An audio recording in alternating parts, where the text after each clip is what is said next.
J'entendis alors une voix forte qui venait du temple. Elle disait aux 7 anges: « Allez et versez sur la terre les 7 coupes de la colère de Dieu. » Le premier alla et versa sa coupe sur la terre. Alors, un ulcère malin et douloureux frappa les hommes qui avaient la marque de la bête et qui adoraient son image. Le second versa sa coupe dans la mer.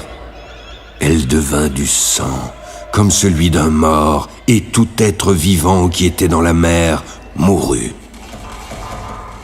Le troisième versa sa coupe dans les fleuves et dans les sources d'eau qui devinrent du sang.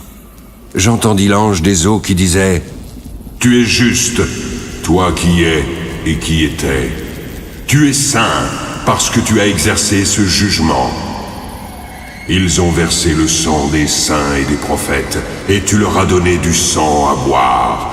Ils en sont dignes. » J'entendis l'autel qui disait: « Oui, Seigneur Dieu Tout-Puissant, tes jugements sont véritables et justes. » Le quatrième versa sa coupe sur le soleil. Il lui fut donné de brûler les hommes par le feu. Les hommes furent brûlés par une grande chaleur et blasphémèrent le nom du Dieu qui a l'autorité sur ces fléaux. Mais ils ne se repentirent pas pour lui donner gloire. Le cinquième versa sa coupe sur le trône de la bête. Son royaume fut couvert de ténèbres, et les hommes se mordaient la langue de douleur. Ils blasphémèrent le Dieu du ciel à cause de leurs douleurs et de leurs ulcères, mais ils ne se repentirent pas de leurs œuvres. Le sixième versa sa coupe sur le grand fleuve, l'Euphrate. Son eau tarit, afin que le chemin des rois venant de l'Orient fût préparé. Je vis alors sortir de la bouche du dragon, de la bouche de la bête et de la bouche du faux prophète 3 esprits impurs, semblables à des grenouilles. Car ce sont des esprits de démons qui font des prodiges et qui vont vers les rois de toute la terre, afin de les rassembler pour le combat du grand jour du Dieu Tout-Puissant. Voici, je viens comme un voleur. Heureux celui qui veille et qui garde ses vêtements, afin qu'il ne marche pas nu et qu'on ne voit pas sa honte. Ils les rassemblèrent dans le lieu appelé en hébreu Armageddon.